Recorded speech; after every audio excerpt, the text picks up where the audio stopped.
Bharatiya Janata party की केंद्र सरकार, उनकी ईडी, उनकी सीबीआई एक्साइज पॉलिसी की जांच कर रही है। 2 साल में सैकड़ों अफसर लगा दिए, हजारों रेड कर दी, लेकिन 1 रुपया भी इस केस में आम आदमी पार्टी के किसी भी नेता से नहीं मिला। फिर भी एक झूठा षड्यंत्र रचकर, एक फर्जी केस को बनाकर आम आदमी पार्टी के एक एक करके सभी नेताओं को गिरफ्तार किया जा रहा है। सत्येंद्र जैन जी को गिरफ्तार किया गया, मनीष सिसोदिया जी को गिरफ्तार किया गया, संजय सिंह जी को गिरफ्तार कर लिया गया, और जब फिर भी आम आदमी पार्टी को नहीं रोक पाए तो अरविंद केजरीवाल जी तक को गिरफ्तार कर लिया गया। जब से अरविंद केजरीवाल जी को ईडी के समन आने शुरू हुए, तब से पहले दिन से आम आदमी पार्टी ने खुलकर कहा कि ये अरविंद केजरीवाल जी को गिरफ्तार करने की साजिश है, कि उनको किसी जांच के लिए नहीं बुलाया जा रहा, उनको गिरफ्तार करने के लिए बुलाया जा रहा है। तब भारतीय जनता पार्टी के प्रवक्ता और सभी मीडिया चैनल के साथी हमसे पूछा करते थे कि जी ये तो एक समन है, आप कैसे कह सकते हैं कि गिरफ्तार हो जाएंगे? आपके पास इस बात का कोई प्रमाण नहीं है कि अरविंद केजरीवाल जी गिरफ्तार हो जाएंगे। जब अरविंद केजरीवाल जी को समन आने शुरू हुए तो आम आदमी पार्टी ने खुलकर कहा कि ये ईडी के समन नहीं है, ये भारतीय जनता पार्टी के समन है। फिर से भारतीय जनता पार्टी के प्रवक्ता टीवी पे आकर कहते थे कि नहीं जी, ईडी तो एक स्वतंत्र जांच एजेंसी है, हमारा तो इस जांच से, इस समन से कोई लेना देना ही नहीं है, ये तो आम आदमी पार्टी झूठ बोलती रहती है। लेकिन आज अमित शाह जी के एक इंटरव्यू ने भारतीय जनता पार्टी का पर्दाफाश कर दिया। अमित शाह जी ने खुद कह दिया कि भारतीय जनता पार्टी शासित केंद्र सरकार, उनकी इन्फोर्समेंट डायरेक्टोरेट का पहले दिन से इरादा था कि अरविंद केजरीवाल जी को गिरफ्तार किया जाए, अरविंद केजरीवाल जी को जेल में डाला जाए। अब मैं रिक्वेस्ट करूंगी हमारे साथी से कि वो अमित शाह जी का क्लिप प्ले करें, जो पूरे देश के सामने इस षड्यंत्र का पर्दाफाश कर देगा। अमित जी, एक सवाल और, इस चुनाव के पहले 2 सीएम जो है अरेस्ट हुए हैं। केजरीवाल जी अरेस्ट हुए, वो तो अभी भी मुख्यमंत्री हैं, हेमंत सोरेन जी भी अंदर हैं। तो आज सुप्रीम कोर्ट ने ईडी से टाइमिंग ऑफ अरेस्ट पर क्वेश्चन उठाया है, तो इसको आप कैसे देखते हैं? नहीं, देखिए, ईडी सुप्रीम कोर्ट के सामने एक्सप्लेन करेगी जी, मगर मैं बताना चाहता हूँ ये 19 समन के बाद हाजिर नहीं हुई। पहले समन में अगर आए होते तो चुनाव के 6 महीना पहले अरेस्ट हो जाते। इस वीडियो को देखकर साफ पता चल जाता है, इस इंटरव्यू को देखकर साफ पता चल जाता है कि भारतीय जनता पार्टी और उनके राजनीतिक हथियार ईडी का इरादा ही था अरविंद केजरीवाल जी को समन के बहाने से बुलाना और अरविंद केजरीवाल जी को गिरफ्तार करना। आज अमित शाह जी का यह बयान ये साफ कर देता है कि ये पूरा एक्साइज पॉलिसी का मैटर और जो उसकी जांच 2 साल से चल रही है, एक सोची समझी साजिश है, एक सोचा समझा षड्यंत्र है, आम आदमी पार्टी को परेशान करने के लिए, आम आदमी पार्टी के नेताओं को गिरफ्तार करने के लिए, अरविंद केजरीवाल जी को गिरफ्तार करने के लिए। तो आज अमित शाह जी ने साबित कर दिया है, अमित शाह जी के बयान ने देश के सामने इस बात को स्पष्ट कर दिया है, जो आम आदमी पार्टी पहले दिन से कह रही थी कि ये समन्स अरविंद केजरीवाल जी को गिरफ्तार करने के लिए थे।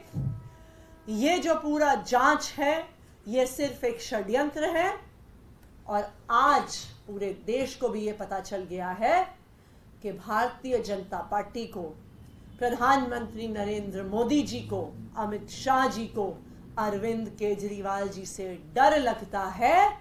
अरविंद केजरीवाल जी के हमले से डर लगता है।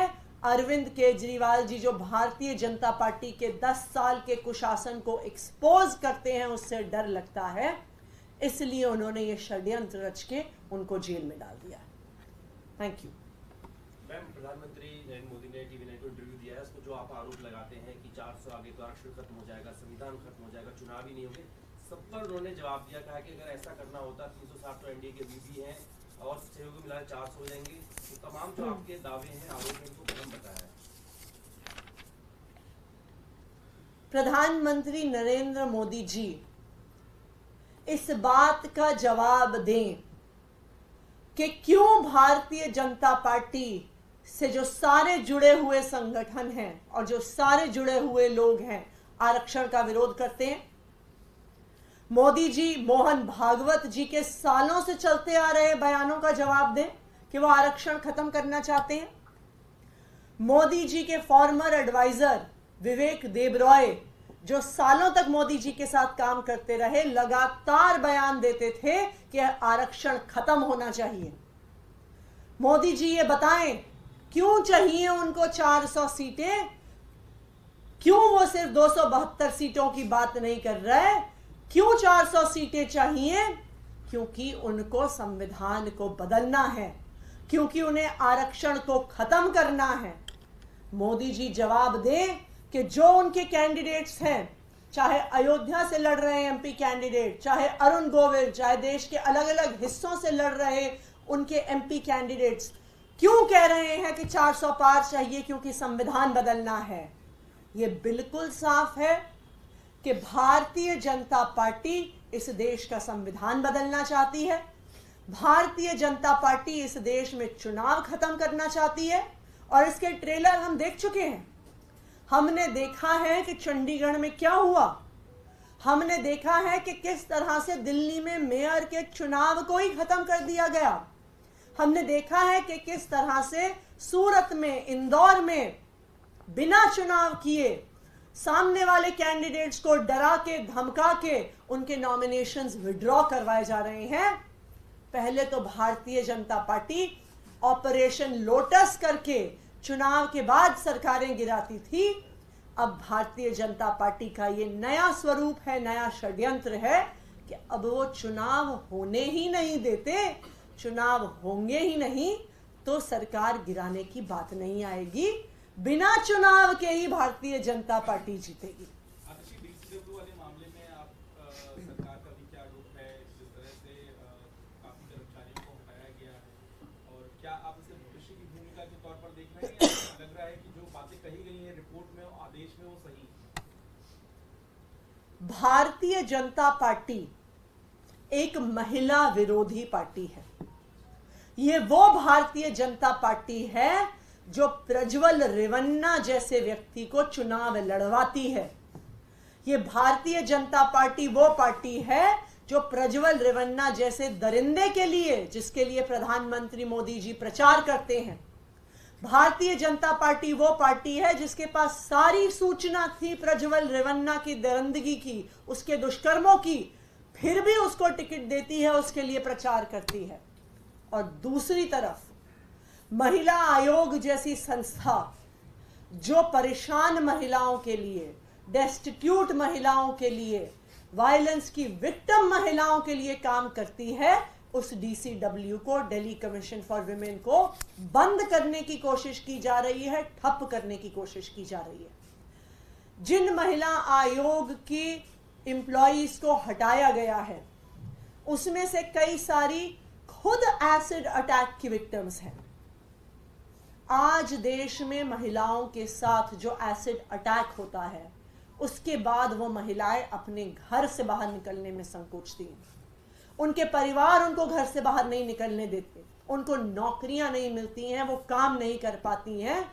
ये दिल्ली कमीशन ऑफ विमेन और तब की उनकी अध्यक्षा स्वाति मालीवाल जी की पहल थी कि एसिड अटैक विक्टिम्स को, जो खुद दरिंदगी का शिकार रही हैं, उनको मौका दिया जाए, उनको काम दिया जाए कि वो और महिलाओं के लिए काम कर सकें। और ये बहुत शर्म की बात है कि भारतीय जनता पार्टी ने ऐसी महिलाओं को नौकरी से हटाया है। राहुल गांधी जो हैं वो रायबरेली से चुनाव लड़ रहे हैं, आप गठबंधन का हिस्सा हैं, और बीजेपी ये कह रही है कि पूरा जो विपक्ष है वो डरा हुआ है, इसलिए अपनी सीटें बदल कर और ऐसी जगहों से चुनाव लड़ रहा है ताकि एक स्केप रूट ढूंढ सके। देखिए, सबसे पहले कौन कहाँ से चुनाव लड़ता है, किस सीट से चुनाव लड़ता है, किस अलग अलग पार्टियों का अपना आंतरिक मामला है, लेकिन डर किसको लग रहा है, कौन किससे डरता है, ये अमित शाह जी के बयान से सामने आ गया है।